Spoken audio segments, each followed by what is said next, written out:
kesehatan dalam kesehatan masyarakat. A. Kesehatan. Health mempunyai dua pengertian dalam bahasa Indonesia, yaitu sehat dan kesehatan. Sehat menjelaskan kondisi atau keadaan dari suatu subjek, sedangkan kesehatan menjelaskan tentang sifat dari subjek. Menurut batasan ilmiah, sehat atau kesehatan telah dirumuskan dalam Undang-Undang Kesehatan Nomor 36 Tahun 2009 sebagai berikut. Keadaan sempurna, baik fisik, mental, dan sosial, dan tidak hanya bebas dari penyakit dan cacat, serta produktif secara ekonomi dan sosial. Apabila pada batasan yang terdahulu, kesehatan itu hanya mencakup tiga dimensi, yakni fisik, mental, dan sosial. Namun, dalam Undang-Undang Nomor 36 Tahun 2009, kesehatan mencakup empat aspek, yakni fisik, mental, sosial, dan ekonomi. Hal ini berarti, kesehatan seseorang tidak hanya diukur dari aspek fisik, mental, dan sosial saja, tetapi juga diukur dari produktivitasnya dalam arti mempunyai pekerjaan atau menghasilkan sesuatu secara ekonomi. Wujud atau indikator dari masing-masing aspek tersebut dalam kesehatan individu antara lain, yang pertama, kesehatan fisik. Kesehatan fisik terwujud apabila seseorang tidak merasa sakit atau tidak hanya ada keluhan dan memang secara klinis tidak ada penyakit. Semua organ tubuh dapat berfungsi secara normal dan tidak ada gangguan pada fungsi tubuh. Yang kedua, kesehatan jiwa mencakup tiga komponen, yakni pikiran, emosional, dan spiritual. Pikiran yang sehat tercermin dari cara berpikir seseorang atau jalan pikiran. Emosional yang sehat tercermin dari kemampuan seseorang untuk mengekspresikan emosinya, dan spiritual yang sehat tercermin dari cara seseorang dalam mengekspresikan rasa syukur, pujian, atau penyembahan kepada Tuhan Yang Maha Esa. Selanjutnya yang ketiga, kesehatan sosial dapat terwujud apabila seseorang mampu berhubungan atau berkomunikasi dengan orang lain secara baik. Dan yang keempat, kesehatan dari aspek ekonomi terlihat dari seseorang itu produktif dalam arti mempunyai kegiatan yang menghasilkan sesuatu yang dapat menyokong secara finansial terhadap hidupnya sendiri atau keluarganya. B. Upaya kesehatan. Upaya kesehatan adalah setiap kegiatan untuk memelihara dan meningkatkan kesehatan yang dilakukan oleh pemerintah dan atau masyarakat. Upaya mewujudkan kesehatan ini dilakukan oleh individu, kelompok, masyarakat, baik secara melembaga, oleh pemerintah ataupun swadaya masyarakat. Dilihat dari sifat, upaya mewujudkan kesehatan tersebut dapat dilihat dari dua aspek, yaitu pemeliharaan kesehatan dan peningkatan kesehatan. Pemeliharaan kesehatan mencakup dua aspek, yakni kuratif atau pengobatan penyakit, rehabilitatif pemulihan kesehatan setelah sembuh dari sakit atau cacat. Sedangkan peningkatan kesehatan mencakup dua aspek, yakni preventif atau pencegahan penyakit dan promotif, yaitu peningkatan kesehatan itu sendiri. Upaya pemeliharaan dan peningkatan kesehatan diwujudkan dalam suatu wadah pelayanan kesehatan yang disebut sarana atau pelayanan kesehatan. Jadi, pelayanan kesehatan adalah tempat atau sarana yang digunakan untuk menyelenggarakan upaya kesehatan. Dilihat dari sifat upaya penyelenggaraan pelayanan kesehatan, pada umumnya dibedakan menjadi tiga, yakni yang pertama, sarana pelayanan kesehatan primer atau primary care adalah sarana atau pelayanan kesehatan bagi kasus-kasus atau penyakit-penyakit ringan. Yang kedua, sarana pelayanan kesehatan tingkat 2 atau secondary care adalah sarana atau pelayanan kesehatan rujukan bagi kasus-kasus atau penyakit-penyakit dari pelayanan kesehatan primer. Yang ketiga, sarana pelayanan kesehatan tingkat 3 atau tertiary care adalah sarana pelayanan kesehatan rujukan bagi kasus-kasus yang tidak dapat ditangani oleh sarana-sarana pelayanan kesehatan primer seperti yang telah disebutkan sebelumnya. C. Sejarah kesehatan masyarakat. Berbicara tentang sejarah kesehatan masyarakat, tidak terlepas dari dua tokoh mitologi Yunani, yaitu Asklepios yang disebutkan sebagai seorang dokter dan Hygeia, seorang asistennya yang kemudian menjadi istri Asklepios. Hygeia telah melakukan kegiatan-kegiatan untuk pencegahan penyakit dengan mengajarkan kepada masyarakat untuk hidup bersih. Dari cerita mitologis tersebut dapat dilihat adanya dua konsep berbeda tentang kesehatan tetapi saling melengkapi. Apabila Asklepios melakukan pendekatan pengobatan penyakit setelah terjadinya penyakit, sedangkan istrinya Hygeia melakukan pendekatan pencegahan penyakit sebelum terjadinya penyakit. Secara umum, perkembangan kesehatan masyarakat dibagi dalam dua masa, yaitu masa sebelum perkembangan ilmu pengetahuan atau pre-scientific period, dan masa ilmu pengetahuan berkembang, yaitu pada scientific period. Yang pertama, periode sebelum masa perkembangan ilmu pengetahuan. Dari catatan sejarah dapat diketahui bahwa di kota-kota peninggalan pada zaman-zaman tersebut telah dibangun tempat-tempat pembuangan tinja umum atau public latrine, dan juga masyarakat telah membuat sumber air minum sendiri atau sumur, namun untuk alasan estetika. Kemudian pada permulaan abad pertama sampai dengan kira-kira abad ke-7, kesehatan masyarakat makin dirasakan pentingnya, karena mulai timbul berbagai penyakit menular yang menyerang sebagian besar penduduk. Pada akhir abad ke-7, tercatat bahwa India telah menjadi pusat endemik kolera. Di samping kolera, penyakit lepra juga telah menyebar pada abad ke-7, dimulai dari Mesir, kemudian menyebar ke Asia Kecil dan Eropa melalui emigran. Upaya untuk mengatasi penyakit-penyakit tersebut juga telah mulai dilakukan, antara lain melalui perbaikan lingkungan, utamanya hygiene dan sanitasi, pembuangan kotoran manusia, pengusahaan air minum yang bersih, pembuangan sampah, ventilasi rumah, dan juga telah tercatat menjadi bagian dari kehidupan masyarakat pada waktu itu. Pada abad ke-13, telah tercatat mulai terjadi epidemik pes yang paling dahsyat terutama di Cina dan India, sehingga selama epidemik tersebut tercatat 13.000 orang meninggal. Dari kumpulan catatan sejarah menunjukkan bahwa selama kejadian tersebut telah tercatat kematian sebanyak 60 juta orang di seluruh dunia. Oleh sebab itu, wabah pes pada waktu itu dikenal dengan peristiwa The Black Death. Pada tahun 1603, terjadi kematian 1 di antara 6 orang karena penyakit menular, dan pada tahun 1665 meningkat lagi, yakni terjadi kematian karena penyakit menular 1 orang di antara 5 orang. Di samping penyakit-penyakit tersebut, pada tahun 1759 tercatat penyakit-penyakit lain yang menimbulkan wabah, di antaranya difteri, tifus, dan disentri. Yang kedua, periode berkembangnya ilmu pengetahuan. Bangkitnya ilmu pengetahuan pada akhir abad ke-18 dan awal abad ke-19 mempunyai dampak yang luas terhadap segala aspek kehidupan manusia, termasuk kesehatan. Pada abad ini telah mulai ditemukan berbagai macam penyebab penyakit dan vaksin sebagai pencegah penyakit. Louis Pasteur berhasil menemukan vaksin untuk mencegah penyakit cacar. Joseph Lister menemukan asam karbol untuk sterilisasi ruang operasi, dan William Marton menemukan ether sebagai anestesi pada waktu operasi. Penyelidikan dan upaya-upaya kesehatan masyarakat secara ilmiah mulai dilakukan pada tahun 1832 di Inggris. Edwin Catwich, seorang pakar sosial, sebagai ketua komisi melaporkan hasil penyelidikannya. Pada waktu itu, masyarakat hidup di suatu kondisi sanitasi yang jelek, sumur penduduk berdekatan dengan aliran air kotor dan pembuangan kotoran manusia. Air limbah yang mengalir, terbuka, tidak teratur, makanan yang dijual di pasar banyak dikerumuni lalat dan kecoa.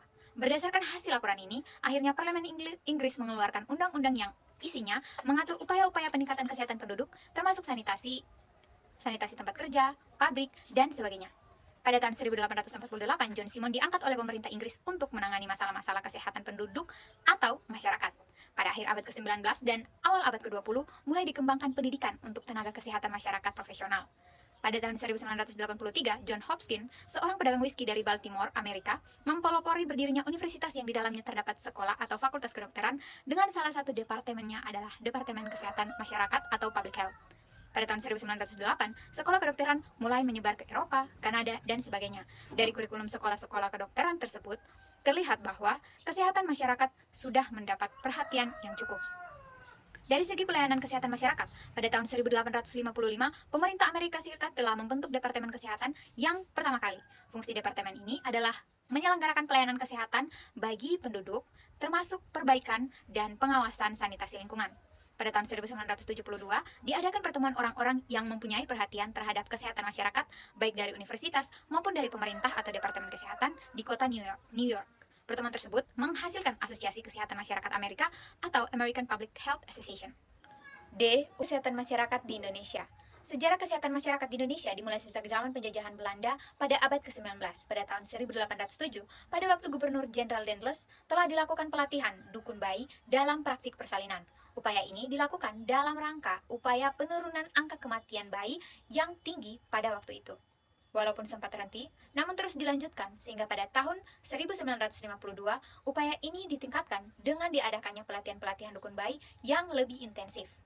Pada tahun 1851, Sekolah Dokter Jawa didirikan di Jakarta oleh Dr. Bos dan Dr. Blacker. Kemudian sekolah ini terkenal dengan nama Stovia atau Sekolah untuk Pendidikan Dokter Pribumi. Setelah itu, pada tahun 1913 didirikan sekolah dokter yang kedua di Surabaya dengan nama NIAS, Netherlands Indies Art and School, yang kemudian pada tahun 1927 Stovia berubah nama menjadi Sekolah Kedokteran, dan akhirnya pada tahun 1947 berubah menjadi Fakultas Kedokteran Universitas Indonesia. Tidak kalah pentingnya dalam perkembangan kesehatan masyarakat di Indonesia adalah berdirinya Laboratorium Kedokteran di Bandung pada tahun 1888. Kemudian pada tahun 1935, pusat laboratorium ini berubah menjadi lembaga Eijkman, dan selanjutnya disusul berdirinya laboratorium lain di Medan, Semarang, Makassar, Surabaya, dan Yogyakarta. Pada tahun 1922, pes masuk ke Indonesia, dan pada tahun 1933 sampai 1935 terjadi epidemik di berbagai tempat, terutama di Pulau Jawa. Ketika terjadinya wabah pada tahun 1935, telah dimulai dilakukan program pemberantasan pes dengan penyemprotan DDT terhadap rumah-rumah penduduk, dan juga diadakan vaksinasi massal. Kolera masuk di Indonesia pada tahun 1927, dan pada tahun 1937 terjadi wabah kolera Eltor. Pada tahun 1925, Hidrik, seorang petugas kesehatan pemerintah Belanda pada waktu itu, melakukan pengamatan masalah tingginya angka kesakitan dan kematian di Kabupaten Banyumas, Purwokerto. Dari hasil pengamatannya, ia menganalisis dan menyimpulkan bahwa penyebab tingginya angka kesakitan dan kematian tersebut karena jeleknya kondisi sanitasi lingkungan di masyarakat. Selanjutnya, Hidrik berkesimpulan bahwa kondisi sanitasi lingkungan yang jelek ini disebabkan karena perilaku penduduk. Oleh sebab itu, untuk memulai upaya kesehatan masyarakat, Hidrik mengembangkan daerah percontohan dengan melakukan propaganda atau sekarang disebut dengan penyuluhan kesehatan. Sampai sekarang, usaha Hidrik ini dianggap sebagai awal kesehatan masyarakat di Indonesia. Memasuki zaman kemerdekaan, salah satu tonggak penting perkembangan kesehatan masyarakat di Indonesia adalah diperkenalkannya konsep Bandung atau Bandung Plan pada tahun 1951 oleh Dr. J. Leimena dan Dr. Patah, yang selanjutnya dikenal dengan konsep Patah Leimena. Dalam konsep ini, diperkenalkan bahwa dalam pelayanan kesehatan masyarakat, aspek kuratif dan preventif tidak dapat dipisahkan. Selanjutnya, pada tahun 1956, dimulai kegiatan pengembangan masyarakat sebagai bagian dari upaya pengembangan kesehatan masyarakat. Pada tahun 1956, oleh Dr. J. Sulianti didirikan proyek Bekasi, Lemah Abang, Jawa Barat sebagai proyek percontohan atau model pelayanan bagi pengembangan kesehatan masyarakat pedesaan di Indonesia dan sekaligus sebagai pusat pelatihan tenaga kesehatan. Pada bulan November 1967, dilakukan seminar yang membahas dan merumuskan program kesehatan masyarakat terpadu sesuai dengan kondisi dan kemampuan rakyat Indonesia. Dan pada tahun 1968 dalam Rapat Kerja Kesehatan Nasional dicetuskan bahwa Puskesmas merupakan sistem pelayanan kesehatan terpadu yang kemudian dikembangkan oleh Departemen Kesehatan menjadi Pusat Pelayanan Kesehatan Masyarakat atau Puskesmas.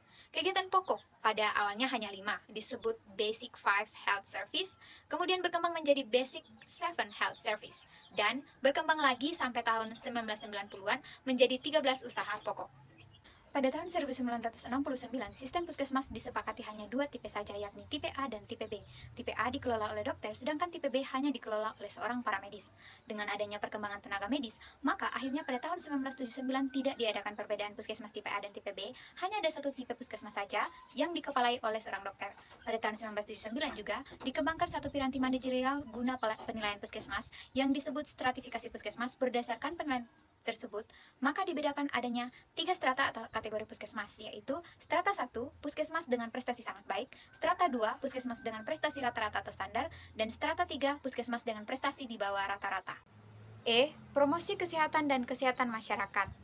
Dari pengalaman-pengalaman praktik kesehatan masyarakat yang telah berjalan sampai abad ke-20, Winslow pada tahun 1920, seorang ahli kesehatan masyarakat merumuskan batasan yang sampai sekarang masih relevan, yaitu kesehatan masyarakat adalah ilmu dan seni mencegah penyakit, memperpanjang hidup, dan meningkatkan kesehatan melalui usaha-usaha pengorganisasian masyarakat untuk yang pertama, perbaikan sanitasi lingkungan, yang kedua, pemberantasan penyakit menular, yang ketiga, pendidikan untuk kebersihan perorangan, yang keempat, pengorganisasian pelayanan medis dan perawatan untuk diagnosis dini serta pengobatan, dan yang kelima, pengembangan rekayasa sosial untuk menjamin setiap orang terpenuhi kebutuhan hidup yang layak dalam memelihara kesehatannya. Dilihat dari ruang lingkup atau bidang garapan kesehatan masyarakat, maka kesehatan masyarakat tersebut mencakup kesehatan atau sanitasi lingkungan, pemberantasan penyakit menular yang tidak terlepas dari epidemiologi, pendidikan atau promosi kesehatan, manajemen pelayanan kesehatan, dan sebagainya. Sesuai dengan perkembangan masalah kesehatan yang terjadi di masyarakat, maka kesehatan masyarakat sampai dewasa ini mencakup berbagai subbidang atau disiplin ilmu, yakni epidemiologi dan biostatistika sebagai tool analisis masalah-masalah kesehatan masyarakat. Kemudian, subbidang yang berkaitan dengan masalah-masalah kesehatan masyarakat antara lain mencakup kesehatan dan sanitasi lingkungan, kesehatan kerja, perilaku kesehatan, kesehatan ibu dan anak, masalah gizi, masalah penyakit menular dan tidak menular, dan sebagainya. Sedangkan untuk memecahkan masalah-masalah kesehatan masyarakat tersebut perlu manajemen atau administrasi kesehatan masyarakat dan pendidikan atau promosi kesehatan. Dan pendidikan atau promosi kesehatan merupakan pendekatan pemecahan masalah-masalah kesehatan masyarakat, khususnya yang berkaitan dengan masalah perilaku kesehatan. F. Peran promosi kesehatan dalam kesehatan masyarakat. Kesehatan merupakan hasil interaksi berbagai faktor, yakni faktor internal yang terdiri dari faktor fisik dan psikis, dan faktor eksternal yang terdiri dari berbagai faktor yang antara lain sosial, budaya masyarakat, lingkungan fisik, politik, ekonomi, pendidikan, dan sebagainya. Secara garis besar, faktor-faktor yang mempengaruhi kesehatan baik individu, kelompok masyarakat, dikelompokkan menjadi 4 menurut Bloom tahun 1974, berturut-turut besarnya pengaruh tersebut sebagai berikut. Yang pertama, lingkungan yang mencakup lingkungan fisik, sosial, budaya, politik, ekonomi, dan yang kedua perilaku, yang ketiga pelayanan kesehatan, dan yang keempat keturunan. Melihat keempat faktor pokok yang mempengaruhi kesehatan masyarakat tersebut, maka dalam rangka memelihara dan meningkatkan kesehatan masyarakat, hendaknya intervensi juga diarahkan kepada 4 faktor tersebut. Pendidikan atau promosi kesehatan merupakan bentuk intervensi terhadap faktor perilaku. Namun demikian, faktor ketiga yang lainnya yaitu lingkungan, pelayanan kesehatan, dan herediter juga memerlukan intervensi promosi kesehatan.